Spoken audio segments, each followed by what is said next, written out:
Hello YouTube, this is Hemingray1893, and I'm here to tell you how you can produce your own electricity and raise your home's value by building your very own nuclear reactor.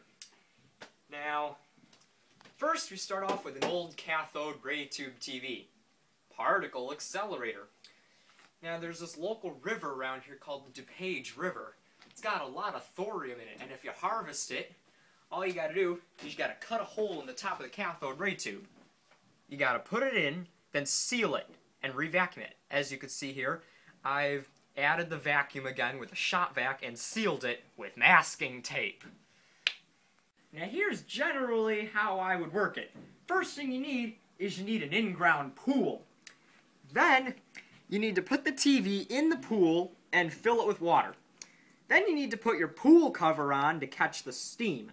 See, what happens is the reactor superheats the water and turns it into steam. Then all you need is copper pipe, and you can run it up into a dynamo, which will turn a generator.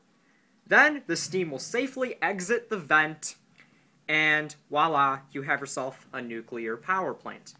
Here's the problem. I do not have an in-ground pool. I could dig a hole in my backyard and just flood that, but I don't think my HOA would approve of that. So instead, I decided to do it in my basement. Now here's the problem. Wait, how are you gonna put the cooling water in here? That's where these windows come in. You see, all I gotta do is I gotta go upstairs, go outside, pass the garden hose down through the window well, and flood the basement. Now here's the problem. It's not like this place has a giant pool cover on it. So, how am I supposed to get the steam from trapped down here up into the dynamo? Because I can't just put copper pipe on my pool cover. But alas, we got pre-built stuff for that. Air ducts. See, if you come over here. See this vent on the air duct. Now when the water level should be about here, enough to cover the TV. When the steam rises up, it'll go into the vent, through the duct, and up to the second floor. And over each and every duct on the second floor, I'll put a dynamo. I mean, you know, I got like, what, 15 vents on the first floor, 8 on the second floor? That's like, you know, 8 dynamos. Genius! You know, so it's almost more efficient than the swimming pool in one. Now, here's another problem. Your wood framing. When this place is going to get all steamy down here, which will eventually cause the wood to swell and crack, which might compromise the structural stability of your house. But I wouldn't be too worried, because if you're building this thing, chances are you're not that concerned about your safety. Here's my other problem. Protection from radiation.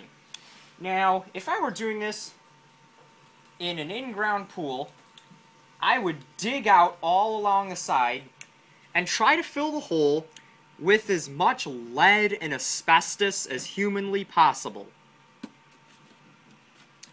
I can't do that down here, but I tell you what I can do. Back before 1973, they used to have this paint with lead in it.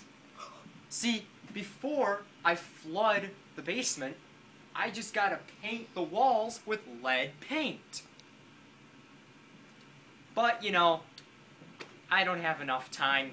The economy is bad. I gotta start making my own electricity now. So, you know, I think I could afford to skip that step.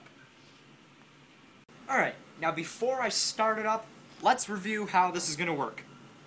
We have the thorium inside the cathode ray tube TV. When you turn it on, you tune to channel 9 or so. Then the particles will start accelerating towards the screen, which will cause nuclear fission. That'll heat the water, it'll get trapped, then it'll go up the pipe, where it'll go into the dynamo. which will turn the generator, then the steam will go out. Now remember to keep a hose handy because you will have to refill the water every couple of days. Your water bill might go up, but you know, your electricity bill will sure go down. Genius! Alright, about ready to start this thing. Hold on. Protection. Safety first. Alright.